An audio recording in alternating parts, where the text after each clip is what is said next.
मेरे नाथ आप अपनी सुधामयी सुधामयी सर्व समर्थ पतित पावनी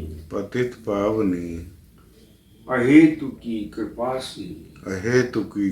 से दुखी प्राणियों के हृदय में त्याग का बल एवं सुखी प्राणियों के हृदय में सेवा का बल प्रदान करें जिससे वे सुख दुख के बंधन से मुक्त हो आपके पवित्र प्रेम का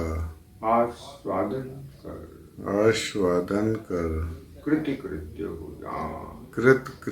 हो जाएं।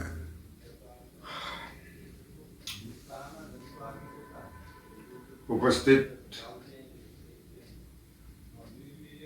समागत एवं समुपस्थित सत्संग प्रेमी सज्जन वृंद, जिज्ञासुगण, भगवत अनुरागी, श्रद्धामयी, आत्मीय माताओं, बहनों और भाइयों, मानव सेवा संघ के प्रणेता प्रवर्तक संत ब्रह्मलीन पूज्यपाद स्वामी शरणानंद जी महाराज की अमरवाणी के आधार पर सत्य चर्चा का श्रवण आप कर रहे हैं। श्री स्वामी जी महाराज एक क्रांत दृष्टा संत थे। क्रांत मतलब उनकी वाणी जो है क्रांतिकारी, कहेंगे कि भाई अभी तक जो कुछ हमने पढ़ा सुना उससे थोड़ा अलग हटके हो, अपने ढंग की अनूठी। उनके समसामयिक अनेकों संत महात्माओं विज्ञजनों ने उनको अनेकों उपाधियां दी, अनेकों उपाधियों से विभूषित किया। किसी ने उनको क्रांत दृष्टा कहा, किसी ने मानवता का पुजारी कहा। तो मानवता को बहुत उन्होंने महत्व दिया, मानव और मानवता बहुत जोर दिया। किसी ने उनको कहा अनंत के नित्य सखा। इस प्रकार से वे जीवन मुक्त और भगवत भक्त महापुरुष थे और उनका जो ज्ञान है वो स्वतः स्फूर्त और प्रातिभ ज्ञान है। किसी ने उनसे पूछा, महाराज आपको इतना ज्ञान कहाँ से प्राप्त हुआ? इसमें जीवन की हर समस्या पर आपने अपने विचार प्रकट किए, उसका समाधान प्रस्तुत किया है। मानव के जीवन के हर पहलू को स्पर्श किया है आपने। तो इसमें संपूर्ण दर्शन है, भौतिक दर्शन, अध्यात्म दर्शन, आस्तिक दर्शन। महाराज जी ने कहा, भाई मुझे जो कुछ मिला शरणागति से मिला, शरणागति से ही मुझे प्राप्त हुआ जो कुछ प्राप्त हुआ। एक वेदों के विद्वान थे, पंडित विद्याभूषण शुक्ल उनका नाम था। मैंने उनके दर्शन किए हैं। तो वो एटा से आते थे यहाँ गुरुकुल में, ये अपने उस तरफ सड़क के उधर गुरुकुल है, राजपुर की तरफ, राजपुर साइड। तो वहाँ वो विजिटिंग प्रोफेसर थे। कुछ दिन आते थे वहाँ, सप्ताह में 2 या 3 दिन ऐसे कुछ आते थे। तो महाराज जी की वाणी बड़े प्रेमी थे। यहाँ भी आते थे। अगर उन्हें पता लगे कि स्वामी जी महाराज यहाँ विराज रहे हैं तो रुकते थे और सत्संग उनका अटेंड जरूर करते थे। मुझसे भी बड़ा स्नेह रखते थे। मुझे बताते थे वो, अच्छा उन्हें वैद्यक का भी कुछ ज्ञान था। तो एक दिन मुझसे कह रहे कि मेरा नाम लेकर के देखो, मैं आज तक कभी चारपाई पे नहीं लेटा। देखो खांसी जुकाम बुखार होता रहता है, मैं आज तक कभी चारपाई पे नहीं लेटा, मतलब कभी बीमार नहीं पड़ा। वही वो शरीर रख के कोई व्यक्ति कहे बीमार नहीं पड़ा है तो उसकी बात बहुत, उसके बाद शरीर है तो कुछ ना कुछ रोग बीमारी आती ही है। बस होती है कोई युवावस्था में आपका शरीर स्वस्थ रहे, आपको कोई रोग बीमारी न सताए, कोई कमी महसूस ना हो। लेकिन जैसे जैसे आयु बढ़ती है और शक्ति क्षीण होती है, प्रौढ़ावस्था वृद्धावस्था की ओर अग्रसर होता है व्यक्ति, वैसे अनेकों व्याधियां घेरने लगती हैं। शरीर जो है वो व्याधि का घर हो जाता है। शरीरम व्याधि मंदिरम कहा है। खैर, तो वो पंडित विद्याभूषण शुक्ल एक बार महाराज जी के प्रवचन सुन रहे थे संत कुटीर में। महाराज जी का व्याख्यान समाप्त हुआ, कहने लगे महाराज, वेदों के विद्वान थे वो, आर्य समाजी थे ना, तो कहने लगे महाराज आपने तो विधिवत वेदों शास्त्रों का अध्ययन नहीं किया, तो आपको ये सब बातें कहाँ से मालूम पड़ी?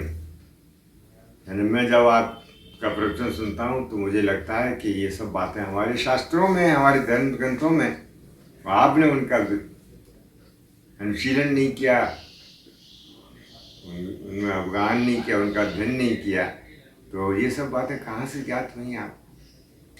बड़ा मुझे आश्चर्य होता है। महाराज जी अपनी चौकी पे लेटे हुए थे, लेटे लेटे कहने लगे कि पंडित जी,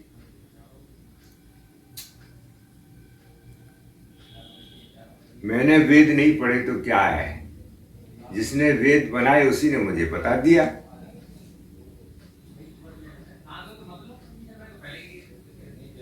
वेद जिसके श्वास प्रश्वास है और गीता जिसकी वाणी है, वो मानव का अपना है। अगर भगवान अर्जुन को गीता सुना सकते हैं तो अंतर्यामी रूप से हम सबको सुना सकते हैं, ऐसा कहने लगे।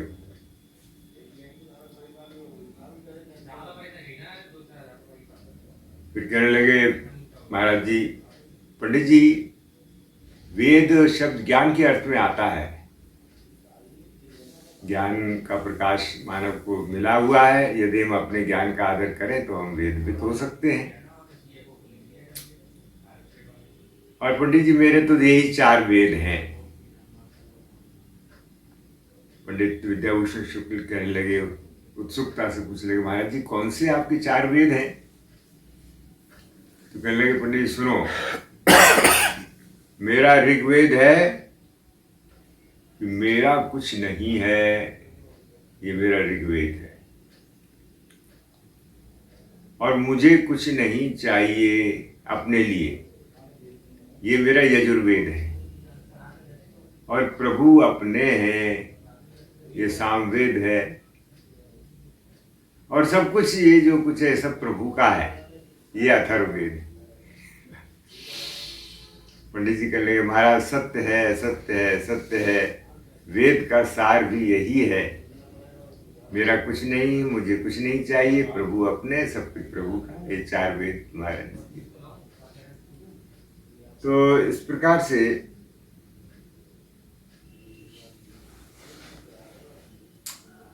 अनोखी बात है उनकी।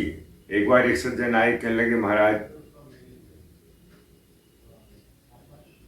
मानव सेवा संघ का शरीर के बारे में क्या मत है, धन के बारे में क्या मत है, परमात्मा के बारे में क्या आपकी मान्यताएं विचार है? महाराज जी का भाई देखो, शरीर तो जैसा है वैसा है, लेकिन ये शरीर जब किसी संयमी पुरुष के पास होता है तो आदरणीय हो जाता है, और किसी विलासी के हाथ में चला जाए तो निंदनीय हो जाता है। शरीर न आदरणीय न निंदनीय है। संयमी पुरुष के पास है तो आदरणीय, आप प्रणाम करेंगे, उनके चरण धूलि को मस्तक से लगाएंगे। एक स्थान पर हम लोग ये सत्संग प्रवचन के लिए गए हुए थे, तो एक सज्जन आए, कहने लगे महाराज हमने एक नया फ्लैट खरीदा है, तो हम चाहते हैं आपके चरण पड़ जाए उस पर। हमने कहा भैया चलो, हमें क्या आपत्ति, लेकिन हमारे चरण पे क्या विशेषता है? ऐसी क्या विशेषता है चरण, हमें तो कोई विशेषता नजर आती नहीं।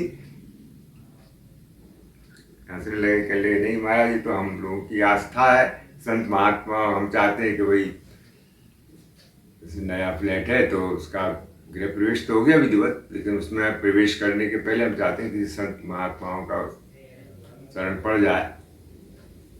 चलो, तो ये उनका अपना भाव है, ये भाव बनता है तो शरीर न निंदनीय न आदरणीय है। ऐसे ही धन, अब धन का तो आज के युग में तो बड़ा मतलब महत्व है। बिना धन के गाजियाबाद में सत्संग के लिए हम लोग गए तो वहाँ ये चर्चा चल रही थी ऐसी धन के ऊपर।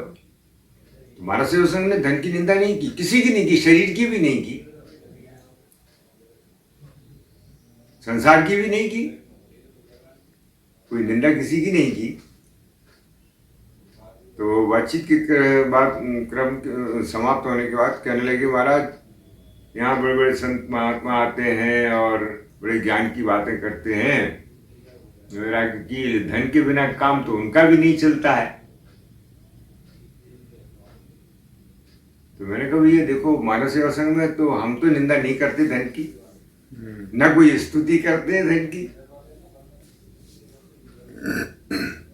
तो क्या मानते हैं आप? मैंने कहा भाई धन जब किसी उदार व्यक्ति के पास है तो आदरणीय है, और वही धन किसी कंजूस के हाथ में चला गया तो वही शरीर वाला निंदनीय। हाँ, वही शरीर वाला है ना। जो व्यक्ति, जो चीज जड़ है, पर प्रकाश है, उन्हें भली होती है बुरी होती है, भले के हाथ में आकर भली हो जाती है, बुरे के हाथ में पहुंच के बुरी हो जाती है। तो धन किसी उदार मना पुरुष के हाथ में है तो आदरणीय, बड़े बड़े लोकोपकारी कार्य होते हैं। अब इतना बड़ा आपने सत्संग का आयोजन किया, पंडाल लगा है, सब माइक है, स्टेज है, तो ये कैसे हुआ? धन से ही तो हुआ।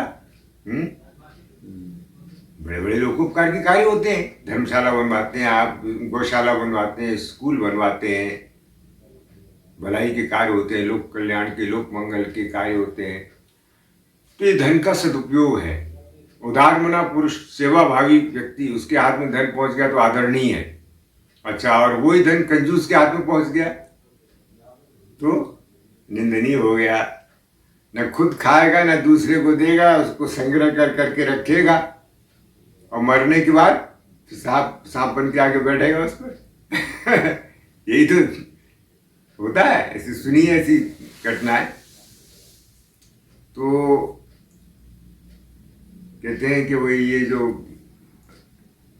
नवाब, हैदराबाद का नवाब था ना, ये अपने जो स्टेट्स पहले थी, सरदार पटेल ने मिला के एक कर दिया पूरा भारत। उसके पहले जो स्टेट्स थी अलग अलग, तो हैदराबाद का जो नवाब था, कहते हैं उसके पास बहुत पैसा था, और वो यही देखा करता था, सोने की गिन्नियाँ, और वो सुबह से शाम तक उन्हीं को देखा करता था। इतना उसके पास सोना और पैसा था। जैसे आजकल भी सुनते हैं कि वो ये कौन सा मंदिर है केरल में, पद्मनाभ मंदिर, कहते हैं वही बड़ी संपत्ति है उस मंदिर में। इतनी संपत्ति है कि उसका उनके पास नक्शा चार्ट है, तब पहुंच सकते हैं आप उस ट्रेजर खजाने पे। उसकी गेट ही नहीं खुलती। हाँ, गेट ही नहीं खुल रहे हैं, वो तो उसकी वो चाहिए, कुछ उसका कोड वर्ड है या कुछ और उसका वो है, की है, क्या की है उसकी। एनीवे, तो कहने का तात्पर्य ये है कि धन लोकोपकार में लगे तो उसका उपयोग है। अब मान लो जोड़ जोड़ के आपने इकट्ठा करके रखा और वो रह गया, आप गोविंदा नमो नमः हो गई, तो वो किस काम का है? आजकल वो गड़े हुए सिक्के निकलते हैं ना, किसी खेत में कहीं किसी ने अपने खुदाई के सिक्के मिले, कौन से जमाने के हैं, वही मुगल काल के हैं, कभी अंग्रेजों के जमाने के हैं, तो उसमें था वो एडवर्ड सप्तम है और उनका वो राजा की तस्वीर बनी, ये वो सब मिलते हैं वो सिक्के। कहने का तात्पर्य ये है कि धन जब किसी उदार मना पुरुष के हाथ में आदरणीय है, कंजूस के हाथ में पहुंच गया निंदनीय है, उसका सदुपयोग करो जड़ वस्तु का। संसार कैसा है भाई? संसार जो है उसके बारे में क्या मत है मानव सेवा संघ का? पहले तो परिभाषा पूछी कि महाराज संसार की परिभाषा क्या है। ऐसे किसी ने संसार की अनेकों परिभाषाएं की हैं दार्शनिकों ने। किसी ने हमारे यहाँ संसार को कहा है कि ये तो एक राजरोग है। योग वशिष्ठ में आता है, संसार दीर्घ रोगस्य सुविचारो महौषधम। संसार एक लंबा चलने वाला रोग है, राज रोग है। पुराने जमाने में किसी को यक्ष्मा हो जाए, टीबी हो जाए, तो कहते थे बस वही, अब तो भगवान को याद करो तो अब बचने की उम्मीद नहीं है। तो राजरोग इसलिए कहते ज्यादातर राजाओं को होता था, विलासी होते थे तो उसकी चपेट में आ जाते थे, और उस समय इलाज था नहीं कुछ इसका, टीबी का। फिर तो ये पेनिसिलिन की इन्वेंशन हो गई ना, रिफेम्पिसिन आ गई और एंटीबायोटिक्स अच्छी आ गई। सबसे पहले वो पेनिसिलिन निकली थी उस समय, रिफेम्पिसिन और होस्टासाइक्लिन और क्या क्या दवाएं देते थे। अब तो टीबी का 6 महीने में ठीक कर देते हैं डॉट से, कोई डॉट DOT डॉट उसका इलाज का नाम है। तो संसार दीर्घ रोगस्य सुविचारो महौषधम। राजरोग है ये, लंबा चलने वाला, जल्दी निवृत्ति नहीं होती। क्या उपाय है? सुविचारो महौषधम, उत्तम विचार, विचार करें, देखें इसको क्या इसका वास्तविक स्वरूप है। तो जब देखेंगे तो आपको पता चल जाएगा कि संसार दुख रूप है। अच्छा बताइए, संसार सुख रूप है कि दुख रूप है?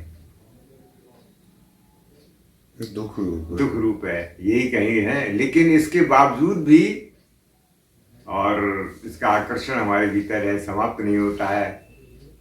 हम इसी को प्राप्त करना चाहते हैं, इससे अपने खाली हृदय को, सुने हृदय को, रिक्त हृदय को भरना चाहते हैं। संसार के पीछे जो दौड़ है, दौड़ रहा है व्यक्ति, भाग रहे हैं हम सब। कब से भाग रहे हैं? बोले जब से होश संभाला तब से भाग रहे हैं। भाग ही रहे हैं, बस पहुंच नहीं रहे कहीं। भागते भागते भागते शक्ति समाप्त हो जाती, जीवन का अंत हो जाता है। और तृष्णा न जीर्णा वयमेव जीर्णा, भर्तृहरि की नीति शतक में आता है कि तृष्णा वृद्ध नहीं हुई, हम ही वृद्ध हो गए। तृष्णा वैसी बनी हुई है। जितना हम, तृष्णा क्या है? एक प्रकार की प्यास है। जैसे बुद्ध ने इसको जिज्ञासा कहा, तृष्णा को। जिज्ञासा क्या है? वो उनकी पाली भाषा का शब्द है। जिज्ञासा है एक प्रकार की प्यास, द क्राई फॉर मोर, और मिले और मिले और मिले। कितना मिले भाई? पेट भरता ही नहीं है आदमी का। कितना भी मिल जाए पेट नहीं भरता है ना? अच्छा, पेट भर भी जाए तो मन नहीं भरता है। ये कहना ज्यादा समीचीन है कि मन नहीं भरता है। पेट तो भर जाएगा, किलो 2 किलो कितना खाओगे, मन नहीं भरता है। क्यों? कितनी गहराई है भाई मन की इसकी। बड़े आश्चर्य की बात है। लाख हो तो वही करोड़पति हो जाऊं, करोड़पति हो तो अरबपति हो जाऊं। तो अब कल के अखबार में था कि अब तो भारत में अरबपतियों की संख्या बढ़ रही है, जब से वो आपकी ये आ गई है क्रिप्टो करेंसी, डिजिटल मुद्रा। ये और एक और शब्द था, वो कौन सा था उसमें? NFT, non fungible token. Crypto currency और NFT, इनसे जो है वो निवेश कर करके यहाँ भी अरबपतियों की संख्या बढ़ रही है। तो वो कहते हैं एक कोई अमेरिका से मैगजीन निकलती है, फॉर्बस उसका नाम है, फॉर्बस पत्रिका, उसमें दुनिया के जो 10 धनी हैं उनके नाम निकलते हैं। अब सबसे बड़ा धनी को हमारे आगे भी कुछ लोगों के नाम है उसमें टॉप के जो 10 rich persons of the world. तो संसार, किसी ने कहा भाई ये संसार जो है वो शेक्सपियर के नाटक उसमें आता है, नाटक पढ़ा करते थे कॉलेज समय की बात याद आई। वो कहता है all the world is stage and we are all actors. ये समस्त संसार एक रंगमंच है और हम सब उसमें अभिनेता हैं। अपना अपना अभिनय करने आए, किसी को पिता का अभिनय मिला है, किसी को पुत्र का मिला है, किसी को माँ का मिला है, किसी को बेटी का मिला है, किसी को भाई का मिला है, किसी को जो है अधिकारी का मिला है, किसी को चपरासी का मिला है, किसी को राजा का, किसी को रंग का। आए हैं सो जाएंगे राजा रंग फकीर, एक सिंहासन चढ़ चले एक बंधे जात जंजीर। कबीर साहब का दुआ है कि जो आएंगे वो आए हैं वो जाना ही पड़ेगा, चाहे राजा हो रंग को, चाहे फकीर हो बस जाने जाने में अंतर है। तो संत महापुरुष कैसे जाते हैं, जैसे ऐसे ऐसे शरीर छोड़ देते हैं। रामचरितमानस में आता है ना, भगवान ने जब बाली को मारा है तो उसके बाद उससे वार्तालाप भी हुआ है, कई बातें उसने छुप कर मारा भगवान ने, क्योंकि उसको वरदान था, सामने आते उसको जो भी आता था उसकी आदि शक्ति से चली जाती थी। तो भगवान ने ओट से पेड़ की उस वरदान की रक्षा करते हुए तो कहा कि मैं बेरी सुग्रीव प्यारा, कारण कवन नाथ मोहि मारा। तो भगवान ने कहा अनुज बधु भगनी सुत नारी, सुन शठ ये कन्या समचारी, इन्हें कुदृष्टि बिलोक ही जेही, ताही बधे कछु पाप न हो। तो वो बाली ने शरीर कैसे छोड़ दिया उसके बाद, फिर वो यही प्रार्थना की कि आप मुझे अपने धाम में स्थान दें, और अंगद को सौंपा।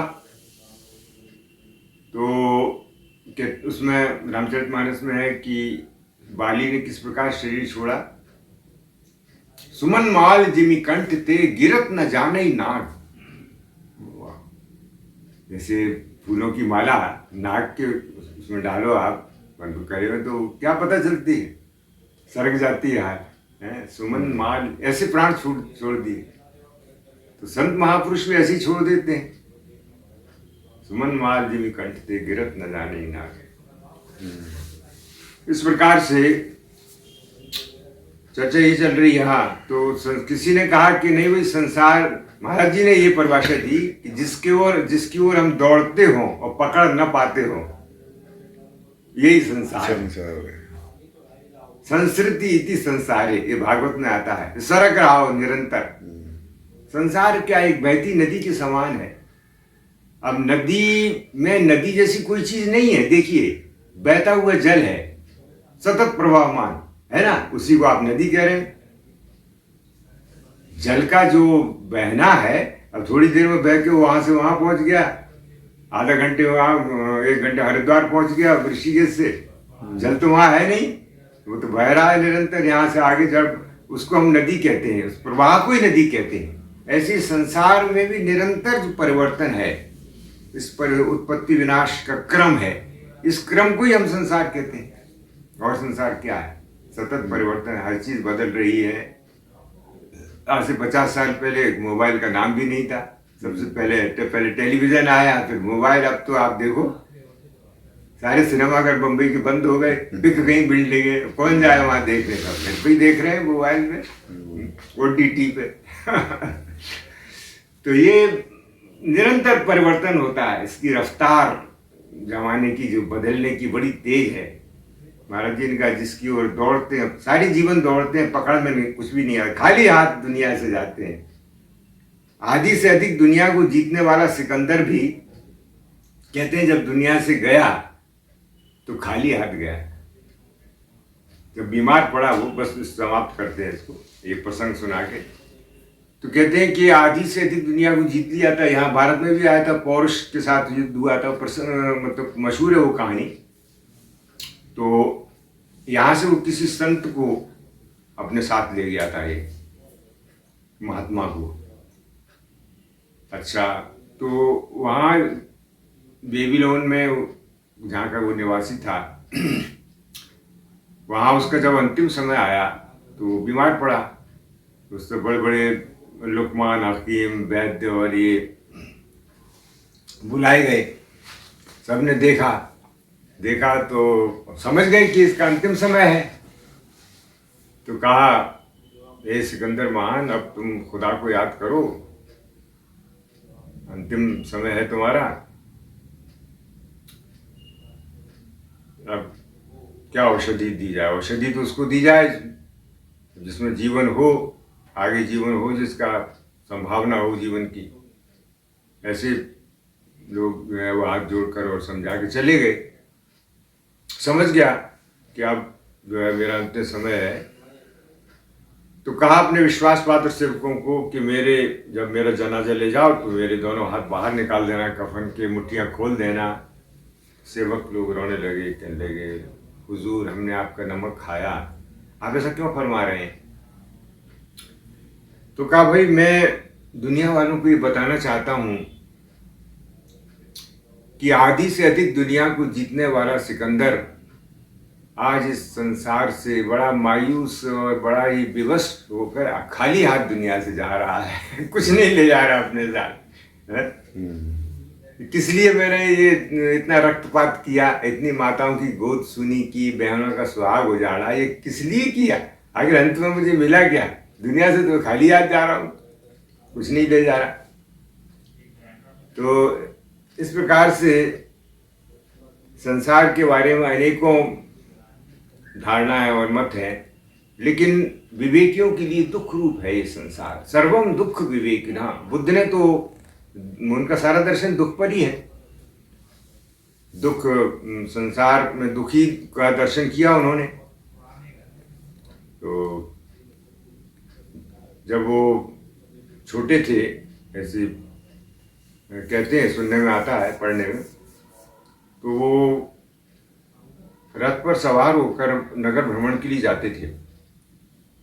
तो कहीं जब ये देखते कि कोई रोगी है, व्यक्ति बीमार है, खांस रहा है, पूछते वो कि क्या हो गया है इसको। तो सारथी कहता है, कुंवर साहब इसको बीमार है, ये बुखार है, खांसी है, या कोई और बीमारी हो गई है। किसी वृद्ध को देखा उन्होंने, लाठी लिए, बड़े कष्ट से चल रहा है। कहा, इसको क्या हो गया है सारथी? तो कुंवर साहब, ये वृद्ध हो गया है। तो बड़ा आश्चर्य होता है उनको जीवन के ऐसे दृश्य देखकर, विद्रूपता है जीवन की। कहते कि क्या सभी को बीमार होना पड़ता है? क्या सभी को वृद्ध होना पड़ता है? तो सारथी कहता कि हाँ कुंवर साहब, सभी को होना पड़ता है, शरीरधारी को। जब जवानी आई है तो बुढ़ापा भी आए। एक बार अंत में उन्होंने एक मृतक को देखा, 4 लोग कंधे पे ले जा रहे हैं किसी का शव। राम नाम सत्य है, गोविंद नाम सत्य है, गोपाल नाम सत्य है, ऐसे बोलते हुए चले आ रहे हैं। बड़ा कौतूहल हुआ, इससे पहले उन्होंने शव यात्रा देखी नहीं थी। पूछा सारथी से कि ये क्या जा रहा है? कहा, कुंवर साहब ये शरीर पूरा हो गया है,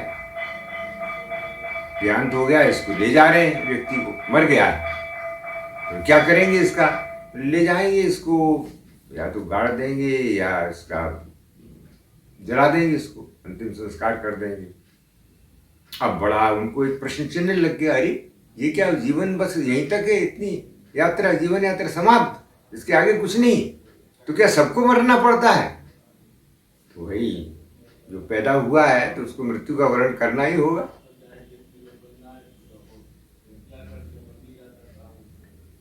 तो बड़ा सोच में पड़ गए कि क्या कोई ऐसा जीवन नहीं है जिसमें रोग ना हो, बुढ़ापा ना हो, मृत्यु ना हो? सारथी से पूछा तो उसको जितना ज्ञान था अपने बोलचाल की भाषा में कह दिया उसने कि राजकुमार, ऐसा जीवन तो संत महापुरुषों को मिलता है। अबे संत महापुरुषों को क्या शरीर नहीं होता? बीमारी नहीं आती क्या? तकलीफ तो उनको भी होती है, शरीर तो उनका भी पंचभूतात्मक ही है,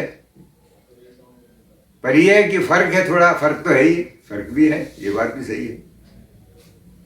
वो अच्छा, तो बस मैं तो ऐसी जीवन की खोज करूंगा कि जिसमें रोग ना हो, बुढ़ापा ना हो, मृत्यु ना हो।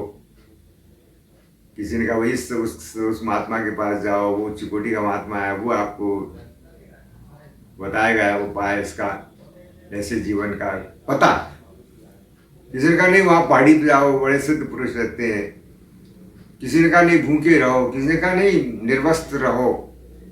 ऐसे अनेकों उपाय उन्होंने किए। अंत में सब उपाय करने के बाद भी जब उनका अपने प्रश्न का उत्तर नहीं मिला, तब कहते हैं कि वो बोध गया में, और वो एक बट वृक्ष अभी भी है वहां, तो बट वृक्ष था को वहां पर वो विचरण कर रहे थे, तो वहीं बैठ गए वो और अप्रयत्न हो गए, महाराज जी के शब्दों में। और इस संकल्प के साथ बैठ गए कि अब मैं यहां से तब उठूंगा जब मुझे मेरे प्रश्न का उत्तर मिल जाए। तो सभी संकल्प जब समाप्त हो गए, एक ही रह गया प्रश्न, तो पूरा होना ही था। हमारी जिज्ञासा इसीलिए पूरी नहीं होती कि अनेकों हमारे संकल्प हैं। अगर एक ही रह जाए केवल कि मुझे तो सत्य चाहिए, तो सत्य से तो दूरी हुई नहीं, तो उसे प्रकट होना ही पड़ेगा। तो उन्हें कहते हैं कि वो फिर वो बोध हुआ और उन्हें प्रश्न का उत्तर मिला।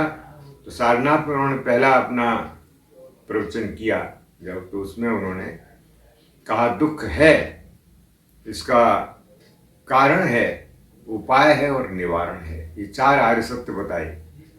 ये महाराज जी की वाणी का आधार बता रहा हूँ। दुख है, दुख तो है ही है, हम सभी देख रहे हैं। तीन प्रकार के दुख बताए हैं। जैसे गोस्वामी जी ने लिखा है कि दैहिक, दैविक, भौतिक तापा, राम राज्य काहू नहीं व्यापा। आदि दैविक, आदि भौतिक और आध्यात्मिक, ये तीन प्रकार के दुख सबको व्यापते हैं जो भी संसार में आता है। आदि दैविक, आदि भौतिक और आध्यात्मिक। आदि भौतिक तो ये है किसी, जैसे कुत्ते ने काट लिया, कहीं गौशाला में किसी बैल ने, सांड ने सींग मार दिया, ये, या कोई शरीर में रोग आ गया, बीमारी डिटेक्ट हो गई, जांच कराई, तो। और आदि दैविक है, जैसे सुनामी की लहर आ गई, भूकंप आ गया, ये आदि दैविक है। और आध्यात्मिक, ये मन से संबंधित, जैसे घर में किसी ने, बहू ने कोई जवाब दे दिया सास को, कठोर वचन बोल दिए, जी दुख गया। कोई भाइयों में कोई तकरार हुई तो कोई कठोर वचन किसी पिता ने पुत्र को कह दिया, कोई ऐसे वचन बोल दिए कि जो चुभ गए और तिलमिला गया व्यक्ति, दुख हो गया बहुत। आध्यात्मिक, वो आध्यात्मिक, आदि दैविक, आदि भौतिक और आध्यात्मिक। तो तीन प्रकार के दुख हैं। संसार दुख रूप है। संसार की तृष्णा का, वासना का त्याग करो। तो समय पूरा हो रहा है, आगे की चर्चा कल आपकी सेवा में निवेदन करेंगे। आइए प्रार्थना कर लेते हैं।